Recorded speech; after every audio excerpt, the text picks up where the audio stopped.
नमस्कार, मी पंकज दळवी. राज्यभरामध्ये महानगरपालिका निवडणुकांचा धुरळा उडालेला आहे. प्रचार जोरदार केलेला आहे. नेत्यांच्या खूप सभा झाल्या आहेत. आपल्यासोबत या संपूर्ण प्रक्रियेविषयी चर्चा करण्यासाठी राज्याचे उद्योगमंत्री आणि शिवसेनेचे नेते उदय सामंत आहेत. उदयजी, स्वागत आहे पुढारी न्यूजमध्ये. निवडणुकीच्या आधी म्हणजे प्रचार प्रक्रिया सुरू असताना एकनाथ शिंदे म्हणाले होते की U and R my best. U म्हणजे उदय सामंत आणि राहुल आर म्हणजे राहुल शेवाळे. या जोडगोळीने यू अँड आरने असं काय केलं की भरपूर जागा म्हणजे 90 पेक्षा जास्त जागा मुंबईमध्ये महापालिकेमध्ये शिंदे तुमच्या शिवसेनेला मिळाल्या. एकतर हा माननीय एकनाथ शिंदे साहेबांनी आमच्या दोघांवर टाकलेला विश्वास होता आणि खरं तर देवेंद्रजींनी देखील आम्हाला जे काही त्या संपूर्ण प्रक्रियेमध्ये सहकार्य केलं त्याच्यामुळेच आम्ही 90च्या पुढे जाऊ शकलो. सगळ्यात महत्त्वाचं आहे की जागा किती मिळाल्या याच्यापेक्षा शिवसेनेला सन्मान दिला भारतीय जनता पार्टीनं, याबद्दल देवेंद्रजींना देखील धन्यवाद द्यावे लागतील. आणि शिंदे साहेबांनी जी स्ट्रॅटेजी केली होती, जी आम्ही चर्चा करत असताना आशिषजी असतील, अमितजी साटम असतील, या सगळ्यांबरोबर डिस्कस करत असताना एक निश्चित झालं की 227 ठिकाणी महायुतीनं लढायचं आणि महायुतीनं लढत असताना निवडून येणारी लोक हा क्रायटेरिया डोळ्यासमोर ठेवायचा आणि कुठच्याही परिस्थितीमध्ये 150 क्रॉस करायचं हे ध्येय आणि उद्दिष्ट ठेवून आम्ही इथं बसलेलो होतो.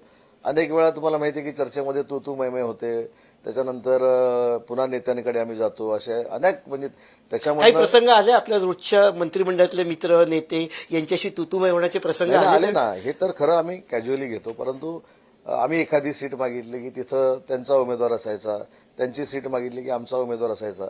पण हे सगळं सोडवणारे दोन सक्षम नेते होते की आम्ही ज्यावेळी मग शिंदे साहेबांकडे जायचो आणि देवेंद्रजींकडे जायचो. मग शिंदे साहेब कधी म्हणायचे ठीक आहे बाबा, देवेंद्रजींचा शब्द आहे ती जागा सोडा. देवेंद्रजी म्हणायचे की शिंदे साहेबांचा शब्द आहे. इतकं खेळीमेळीच्या वातावरणामध्ये झालं, पण कटुता कधी झाली नाही. शेवटी प्रत्येक जण स्वतःचा पक्ष वाढवण्यासाठी जागांची मागणी करत असतो. पण अतिशय चांगल्या पद्धतीनं तिकीट वाटप झालं आणि मी आज तुम्हाला ठामपणानं सांगतो, परवा मतदान आहे, आज प्रचार संपणार आहे. किमान 150 पेक्षा जास्त जागा आम्ही जिंकू आणि महानगरपालिकेवर महायुतीचा भगवा फडकू. मुंबईत कुठल्या जागेवरती जास्त स्ट्रगल करावं लागलं? माझ्या माहितीमध्ये 3, 4 आणि 5 प्रभाग हे क्रमांकामध्ये जास्त स्ट्रगल करावं लागलं. कारण आमदार प्रकाश सुर्वे नाराज होते. तुम्ही स्वतः उपनगरात गेलात त्यांना भेटायला. प्रकाश सुर्वे हे माननीय शिंदे साहेबांवर अफाट प्रेम करणारे एक व्यक्तिमत्व आहे. शेवटी नाराजी येतेच. सीट आता माझ्या मतदारसंघामध्ये जर एखादी जागा इकडे तिकडे झाली तर नाराजी येते, पण ही काही नाराजी परमनंट नव्हती. उलट त्यांचं कौतुक एवढ्यासाठीच केलं पाहिजे. पियुष गोयल साहेब देखील त्याला साक्षीदार आहेत, आशिषजी देखील साक्षीदार आहेत की त्यांच्याकडे 10 बंडखोरांनी फॉर्म भरलेले होते. त्यातल्या 9 बंडखोरांनी फॉर्म एका बैठकीमध्ये त्यांच्या शब्दावरनं मागे घेतले. याचा अर्थ त्यांना महायुतीचंच काम करायचंय. शेवटी ठीक आहे, जागा वाटपामध्ये इकडे तिकडे होतं, नाराजी होते, पण आज भाजपा, शिवसेना आणि रिपाई एकत्र मिळून आम्ही काम करतोय आणि विजयाप्रत थम्पिंग मेजॉरिटी आमच्याकडे येईल हा विश्वास आहे. आपण मुंबईविषयी बोलूयाच, पण त्याआधी तुम्ही राज्यभरामध्ये एक प्रमुख यू अँड आर यू हा अत्यंत महत्वाचा फॅक्टर होता. तरी अख्ख्या राज्यभरामध्ये तुम्ही किती सभा घेतल्यात? कसा अप्रोच होता? महायुतीचं वातावरण कसं होतं? कुठे अँटी इन्कम्पन्सी दिसली का तुम्हाला? आता यामध्ये कसं आहे बघा, काही ठिकाणी मैत्रीपूर्ण लढत आहे आणि काही ठिकाणी आमची युती आहे. युतीच्या काही ठिकाणी देखील मी गेलो आणि मैत्रीपूर्ण लढती आहेत त्या ठिकाणी देखील गेलो. पण एक आपल्याला मान्य केलं पाहिजे की ज्या पद्धतीने एकनाथ शिंदे साहेबांची क्रेज अख्ख्या महाराष्ट्रामध्ये आणि विशेषतः महिला भगिनींमध्ये आहे, याचा अनुभव मला आला. त्याच्यामध्ये नांदेड असेल, जळगाव असेल, परभणी असेल, छत्रपती संभाजीनगर असेल, त्याच्यानंतर नवी मुंबई असेल, या सगळीकडे माननीय एकनाथ शिंदे साहेबांची क्रेज आहे आणि त्याचा नक्की फायदा धनुष्यबाणाला होणार आहे आणि महायुतीला देखील होणार. म्हणजे मुंबई महानगरपालिका प्रचंड मोठी, देशातली सगळ्यात श्रीमंत महानगरपालिका, 74,000 कोटींपेक्षा मोठं बजेट आहे. सातत्यानं आरोप केला की मुंबई महानगरपालिका लुटली, 25 वर्ष महापालिका लुटली. पण तुम्ही त्या आरोपांपासून स्वतःला वेगळं कसं करू शकता? कारण तुम्ही सुद्धा त्यावेळी त्यांच्यासोबत सत्तेत होतात. कदाचित तुम्हीच त्यावेळी शिवसेना उद्धव ठाकरे यांच्यासोबत होतात. मग तुम्ही वेगळं कसं करण्याची कारणं काय असू शकतात की तुम्ही त्या गोष्टींमध्ये सहभागी नाही आहात? नाही, एक पहिली गोष्ट अशी आहे की मुंबई महानगरपालिकेतली सत्ता चालवत कोण होतं ह्याला महत्वाचं आहे. आम्ही होतोच ना पक्षामध्ये, पण पक्षामध्ये असताना ते काय अधिकार एकनाथ शिंदे साहेबांना नव्हते महानगरपालिका चालवायची. ते तुम्हाला देखील माहिती आहेत कोणाला अधिकार होते. त्याच्यामध्ये त्या प्रश्नापासून तुम्ही पण लांब जाऊ शकत नाही. तुम्हाला देखील माहिती आहे कोण चालवत होतं, कुठनं चालायचं, काय व्हायचं, स्टँडिंग कमिटीचा चेअरमन कोण नेमायचं, स्टँडिंग कमिटीमध्ये काय व्हायचं, महापौर कोण पण टेंडरांवरनं नेहमी आरोप केला जातो की टेंडर प्रक्रिया, टेंडर दिली, मिटिंग, मग त्यात तुमचा सहभाग नव्हता. Standing committee chairman Rahul Shewale अनेक वर्ष होते. नाही, तुम्हाला एक पहिली महत्वाची गोष्ट सांगतो. मी या सगळा प्रश्न जवळून कसे बघितलेत, कारण मी नगरविकास खात्याचा प्रभारी मंत्री म्हणून उत्तर देतो. आता मिठी नदीचा आपण जो गाळाचा विषय काढला, किती वर्ष गाळाचं काम चाललेलं आहे. त्याच्यामध्ये डम्पिंग ग्राउंड हडप केलं, त्याच्यानंतर डंपरचे नंबर हडप केले, तेच डंपर दाखवले, तेच टेम्पो दाखवले. बरं, हे सगळं ठीक आहे. दिनू मोरिया हा कोण आहे? त्याच्या सख्या भावालाच आपण कसं काय टेंडर देतो? त्याच्यामुळं काल साहेबांनी एक चांगलं शब्दप्रयोग केला, जिथं टेंडर तिथं सरेंडर, हीच भूमिका त्यांची होती. त्याच्यामुळं आम्ही पक्षामध्ये होतो, आम्ही नाकारतच नाही आहोत. परंतु ते अधिकार आम्हाला होते का? ते अधिकार एकनाथ शिंदे साहेबांना होते का? किंवा ते अधिकार देवेंद्रजींना होते का? तर नाही. जे एका ठिकाणून सेंट्रलाइज झालेलं होतं तिथनंच महानगरपालिका चालायची. आणि हे माझ्यापेक्षा पंकजी तुम्हाला चांगलं माहिती आहे. तर म्हणतो की टेंडर सरेंडर, पण याच्यामध्ये विकेट जी जाते या सगळ्यामध्ये ती मुंबईकरांची. कारण आजही प्रचार तुम्ही मुंबईत फिरताय, खड्डे तेच आहेत. इन्फ्रास्ट्रक्चर जरी झालं असलं तर त्याच्या अनुषंगाने आलेल्या अनेक गैरसुविधा होत आहेत. मेट्रोचं काम चालू आहे त्यामुळे अडचणी आहेत. या सगळ्या गोष्टी त्याच आहेत. मुंबईकरांचं अजूनही वॉटर गटर मीटरच्या पुढे निवडणूक जात नाहीये. मग याला जबाबदार कोण? कारण चिखलफेक होते, एकमेकांवरती आरोप प्रत्यारोप करतात. पण याच्यात मुंबईकरांचं कुठे चुकतंय? नाही, मुंबईकरांचं काहीच चुकत नाही. पण मुंबईकर तुम्हाला हे 100% सांगू शकतो की बांद्र्यावरनं नरिमन पॉईंटला आता 15 मिनिटं लागतात, किंवा नरिमन पॉईंटवरनं बांद्र्याला जायला 15 मिनिटं लागतात. हे तुम्हाला मान्यच केलं पाहिजे. अटल सेतूवरनं पनवेलला जायला 17 मिनिटं लागतात, हे तुम्हाला मान्यच केलं पाहिजे. कोणी नाकारू याच्यामध्ये शकत नाही. मग अटल सेतू कोणी केला? कोस्टल वे कोणी केला? आता सगळंच मी केलं हे सांगणारे आहे. लावरे फोटो करून दाखवला आदित्य ठाकरेंनी, पोस्टल रोड कोणी केला, त्याच्यानंतर फोटो देवेंद्रजी नाही. लावरे व्हिडिओ काल देवेंद्रजींनी पण दाखवले. त्याच्यामुळे कसं आहे की लावरे व्हिडिओ, लावरे फोटो हे सगळं ठीक आहे, पण कुठंतरी आत्मचिंतन पहिलं करणं गरजेचं आहे. स्वतःच्या मनाला विचारलं पाहिजे की आपण किती खरं बोलतोय, किती खोटं बोलतोय. 2014 पासून 2019 पर्यंत माननीय देवेंद्रजी मुख्यमंत्री होते, त्यांनी परवानगी आणल्या. नंतर सगळं थांबलं 2.5 वर्षामध्ये. आणि त्याच्यानंतर एकनाथ शिंदे साहेब मुख्यमंत्री झाले. त्याच्यानंतर हा परत विकासाचा ओघ मुंबईकरांनी बघितलेला आणि आता देवेंद्रजी करतायत. त्याच्यामुळे किती टाहो आपण फोडला की मी हे केलं, मी हे केलं. आम्ही हे मान्य करू शकतो. एक बॅनर लागलाय की 92,000 कोटीच्या ठेवी आम्ही ठेवल्या.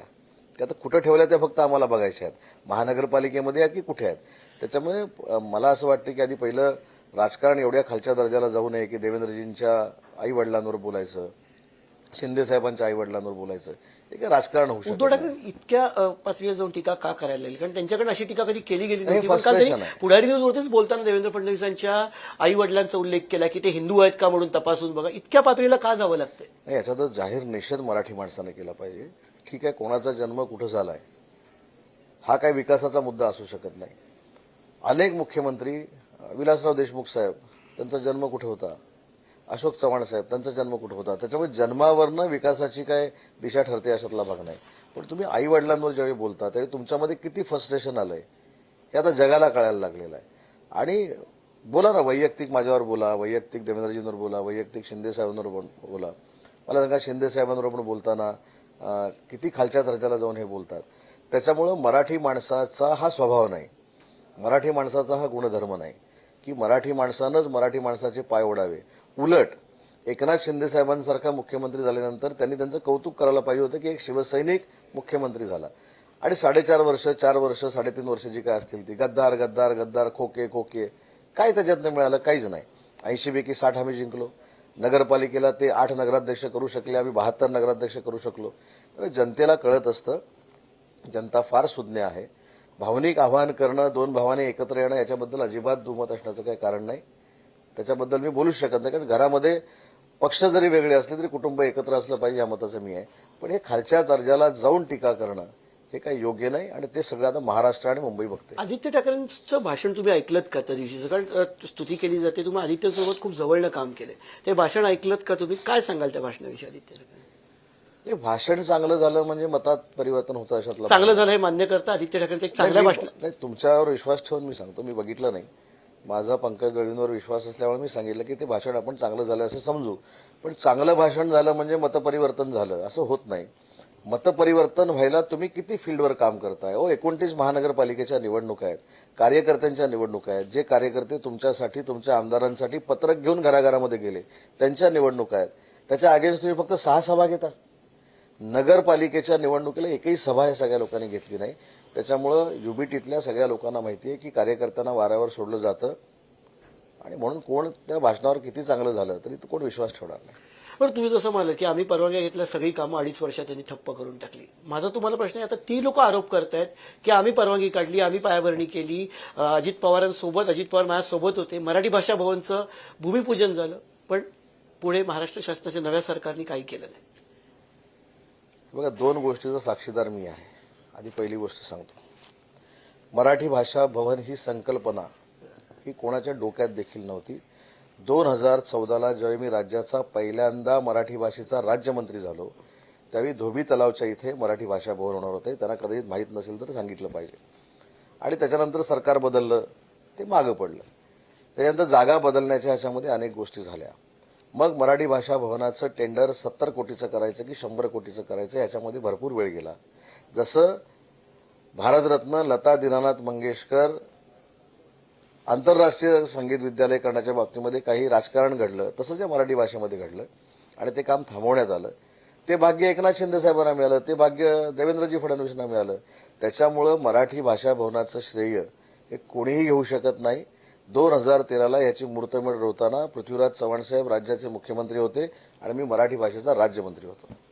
कधी होणार पूर्ण? म्हणजे ते वाटतं सुरू झालं ना काम सुरू झालेलं आहे. तेव्हा ना पूर्ण व्हायला पाहिजे होतं असं उद्धव मी ठाकरेंनी. एक सांगतो, जे बाहेरच पडत नाहीत त्यांना कुठचं काम कधी सुरू झालं हे काहीच माहिती नाही. तुम्ही आत्ता जरी माझ्याबरोबर आला, जसं मी इंडस्ट्रीच्या बाबतीमध्ये सांगतो की तुम्ही एक पत्रकारांची कमिटी तयार करा, तुम्ही माझ्याबरोबर चला, शाश्वत उद्योग आलेत की नाही हे तुम्ही बघा आणि तुम्ही बातम्या द्या. तसं मराठी भाषा भवनला इथनं आता जवळच आहे, आपण तिथं जाऊ. झालंय की नाही तुम्ही बघा सुरू काम. दुसरा एक विषय येतो की राज ठाकरे आणि उद्धव ठाकरे एकत्र आल्या, ठाकरे बंधूंच्या एकत्र येण्याला एंट्री पॉईंट जो ठरला तो म्हणजे मराठी भाषेचा मुद्दा आणि हिंदी सक्ती. काय फॅक्ट्स आहेत? हिंदी सक्ती, मराठी भाषा खूप उहापोह केला जातो या निवडणुकीच्या माध्यमातून. बघा, योगायोग कसा आहे बघा, की तुम्ही हा मला प्रश्न विचारणार म्हणून मी हा कागदच घेऊन बसलेलो आहे आणि ह्या प्रश्नाची मी वाटच बघत होतो. बघा, हा आखोदेखा हाल आहे. हा एक अहवाल आहे, मुद्दाम हा कॅमेऱ्यावर दाखवतो.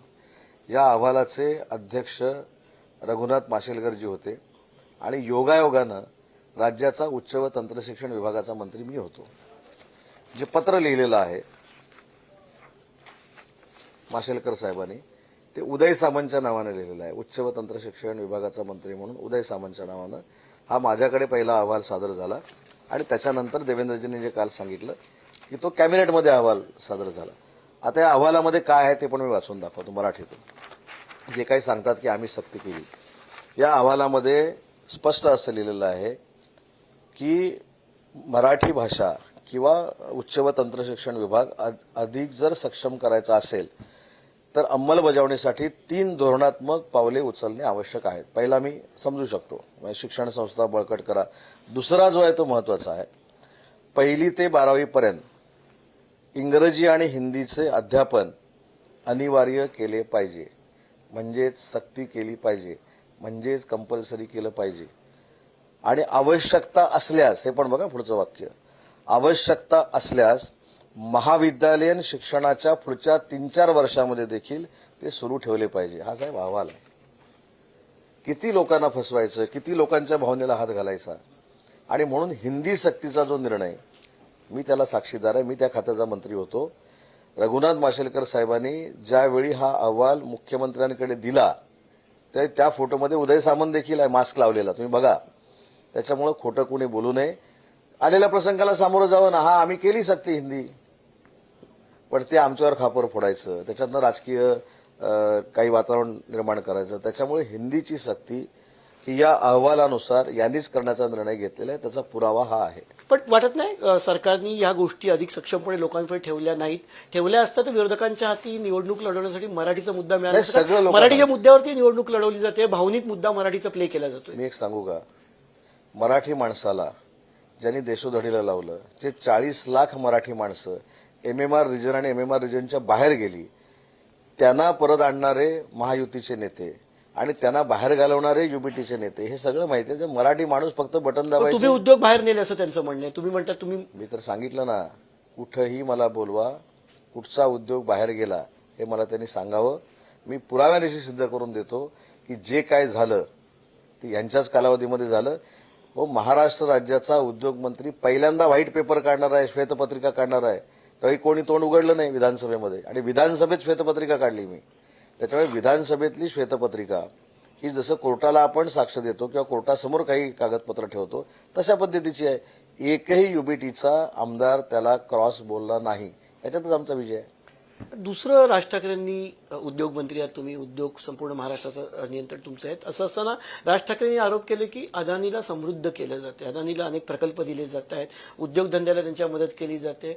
महाराष्ट्रात काय फॅक्ट्स आहेत, किती त्यांचा व्यवसाय वाढलेला आहे आणि किती उद्योग नव्याने त्यांना तुम्ही या मदत केली? सगळ्या याच्यावर माननीय एकनाथ शिंदे साहेबांनी आणि देवेंद्रजींनी अतिशय समर्पक उत्तर दिलेलं आहे. अदानी या व्यक्तीला डोळ्यासमोर ठेवून जे काही राजकारण केलं जात आहे, मला ह्याच्यातलं राजकारणच कळत नाही. महाविकास आघाडीमध्ये ही सगळी मंडळी आहेत. माननीय शरद पवार साहेबांच्या कार्यक्रमाला गौतम अदानी जातात, गौतम अदानींचं कौतुक शरद पवार साहेब करतात, तेच यांच्यामध्ये युतीबरोबर आहे. नक्की धोरण काय? ज्यावेळी गौतम अदानींवर युबीटीचे पक्षप्रमुख बोलतात त्यावेळी पवार साहेबांची स्टेटमेंट असते की उद्योजकाला दुखवणं हे गैर आहे, कारण त्या उद्योजकांमुळे बेरोजगारी दूर होत असते.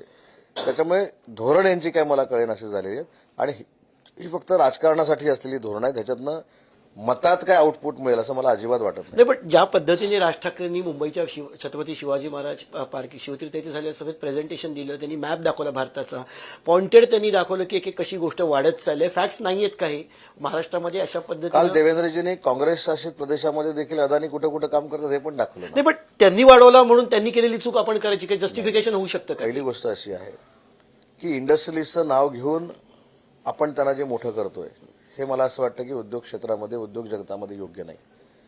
कारण आता धारावीचा प्रकल्प पहिला कोणाला मिळाला होता हे पण तुम्हाला माहिती आहे माझ्यापेक्षा जास्त. तो ग्लोबल टेंडर्स मागवलेली टेंडर्स आली बरोबर नाही, ना? ती सगळी नाही प्रक्रिया. नाही, ते देवेंद्रजी असताना एका वेगळ्याच कंपनीला फायनल झाला होता. हे मुख्यमंत्री झाल्यानंतर तो अदानींना फायनल करण्याचा प्रयत्न झाला, परत त्याचं टेंडर झालं आणि त्याच्यामध्ये लोएस्ट ठेवून अदानीच बसले. पण अदानींना तिथं इंट्रोड्यूस करण्याचं काम कोणी केलं? युबीटीच्या पक्षप्रमुखांनी केलं.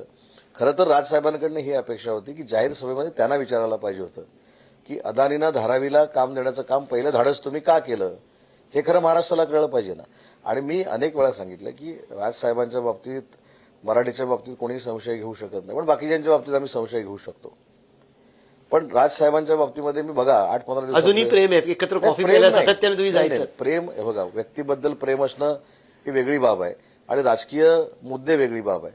तुम्हाला आठवत असेल मी प्रेस समोर येऊन सांगितलं होतं की राजसाहेबांच्या मनसेच्या पाठीमध्ये युबीटी 100% खंजीर खुपसणार आहे आणि 52 जागा देऊन त्यांनी तो खंजीर खुपसलेला आहे. राजसाहेबांवर नाराज आहेत म्हणून लोक बाहेर पडत नाही आहेत. राजसाहेबांनी युबीटीबरोबर अलायन्स केली म्हणून लोक बाहेर पडत आहेत. म्हणजे राजसाहेबांवर प्रेम नाही अशातला भाग नाही, पण युबीटीवर मात्र मनसेच्या लोकांचं प्रेम नाही. हे तुम्हाला 16 तारखेला दिसेल. काही मनसेमधनं अदृश्य आम्हाला मदत करतातच आहे. याचं कारण मनसे आणि युबीटीची झालेली आहे. मनसेला पण काही लोक अदृश्य मदत करतायत, स्क्रिप्ट वगैरे असं काही प्रकार आहेत का की त्यांच्यात जाण्यासाठी अदृश्य काही script वगैरे? मनसेचा आणि आमच्या अलायन्सचा काहीच संबंध नाही, पण मनसेला युबीटी बरोबर घेतल्यामुळे आणि युबीटीला मनसे बरोबर घेतल्यामुळे युबीटीची लोक मनसेवर नाराज आहेत आणि मनसेची लोक युबीटीवर नाही. हे वस्तुस्थिती आहे, तुम्ही रिपोर्ट काढा. मुंबईत कसा परफॉर्मन्स असेल आपल्या शिवसेनेचा? कारण जवळजवळ 2700 लोक इच्छुक होती आणि असं असताना एवढ्या लोकांनी मुलाखती दिल्या आणि आपण 90-91 जागा. नाराजी प्रचंड आहे. काही ठिकाणी अपक्षांनी सुद्धा अपक्ष भरलेले. ही सगळी नाराजी तुम्ही मला एक कशी? सांगू का, 9 वर्षानंतर ही निवडणूक होते. 9 येत आहेत सगळ्यांच्या. 9 वर्षापूर्वी जो 15 वर्षाचा युवक होता किंवा युवती होती ती 24 वर्षाची झालेली आहे. ती देखील तिकीट मागते, तो देखील तिकीट मागतोय. तो कदाचित त्या नेत्याचा मुलगा असेल किंवा त्या महिला भगिनीचा आमचा मुलगा असेल. या सगळ्या गोष्टी तिकिटासाठी असतात. पण आम्ही भाग्यवान आहोत. काही ठिकाणी बंडखोरी नक्की झाली, पण भाजप आणि शिवसेना आणि आरपीआयचं बॉन्डिंग अतिशय चांगलं आहे. आम्ही 150च्या पुढे जाऊ. बॉन्डिंगचा विषय काढला, तुम्ही म्हटलं की तुम्ही मध्ये कुठेतरी एकनाथ शिंदे आणि देवेंद्र फडणवीस यांच्यामध्ये कुठेतरी मिसकम्युनिकेशन होत होतं आणि तो गॅप तुम्ही भरण्याचा प्रयत्न केला. कुठेतरी विसंवाद दिसत होता. एकनाथ शिंदेच्या विरोधात गणेश नाईक बोलतायत. ही सगळा विसंवाद दिसतोय लोकांसमोर. मग ते कसं गणेश नाईक आणि एकनाथ शिंदे साहेब यांची तुलनाच होऊ शकत नाही. पण तुलना केली म्हटलं जात आहे, थेट आरोप करतायत. एकनाथ शिंदे साहेब त्यांच्याकडे का दुर्लक्ष करतात? तर दखल घेण्यासारखं काय बोललं जात आरोप केले जात आहेत. करू देत ना, पण आरोप करणारा कोण आहे? लुटारू वगैरे अशा पद्धतीने आरोप केले जात आहेत. तसे हे पण करतात ना, युबीटी वाले पण करतात ना. त्याला शेवटी कसं ते आहे, विरोधक आहेत का? पण गणेश नाईक हे आपल्याच घरातले आहेत, महायुतीचा एक सांगितलं. महत्वाचे नेते आहेत, महत्वाचं म्हणूनच मंत्रीपद आहे. सांगितलं की मी एखादं उद्या कोणाबरोबर तरी बोललो तर माझ्या शब्दाला काय त्या किंमत आहे का? ते काय बीजेपीचं मत आहे का किंवा शिवसेनेचं मत आहे का? त्याच्यामुळे गणेश नाईकांच्या बोलण्याला किती महत्व आहे हे पण 16 तारखेला बघू ना आपण नवी मुंबईमध्ये. हे बघा, आमच्या नेत्यावर बोलल्यानंतर आम्ही गप्प राहणार नाही. गणेश नाईकांच्या वयाचा नक्की सन्मान आहे, पण त्यांनी काही बोलावं तर शेवटी अनेक गोष्टी शिंदेसाहेबांकडे देखील त्यांच्या आहेत. त्यांनी असं उलट केलं पाहिजे की ते दोघं एका जिल्ह्यातले आहेत. एखादी व्यक्ती जर राज्य पातळीवर मुख्यमंत्री पदापर्यंत गेली तर त्याचं कौतुक गणेश नाईकांना असलं पाहिजे. ते दुर्दैवानं नाही आहे, त्याला आम्ही काय करणार. पण असं समजू नये की ते बोलतायत म्हणजे आम्हाला बोलता येत नाही. आमचा शाखा प्रमुख देखील बोलू शकतो. फक्त एकनाथ शिंदे साहेबांनी युतीत असल्यामुळे संयम ठेवण्याचे आदेश दिल्यामुळे कोण बोलत नाही. दुसरा प्रश्न की रवींद्र चव्हाण लातूरमध्ये जाऊन विधान केलं, मुख्यमंत्र्यांसमोर स्वतः मुख्यमंत्र्यांसमोर यावं, अशा पद्धतीची विधानं केली गेली आहेत रवींद्र चव्हाण. डॅमेज होतोय महायुतीला. मित्रपक्ष म्हणून तुम्हाला त्याचा मला त्रास असं होतोय वाटतं आणि भावना आहे की विलासराव रवींद्र देशमुख. चव्हाणांनी ते काय जाणीवपूर्वक विधान पण केलं. झालं, पब्लिक डोमेनमध्ये आलं, मी जाहीररित्या सांगतो ना, अनावधानानं त्यांच्या तोंडातून आलेलं ते विधान आहे. त्याच्यावर त्यांनी दिलगिरी देखील व्यक्त केली.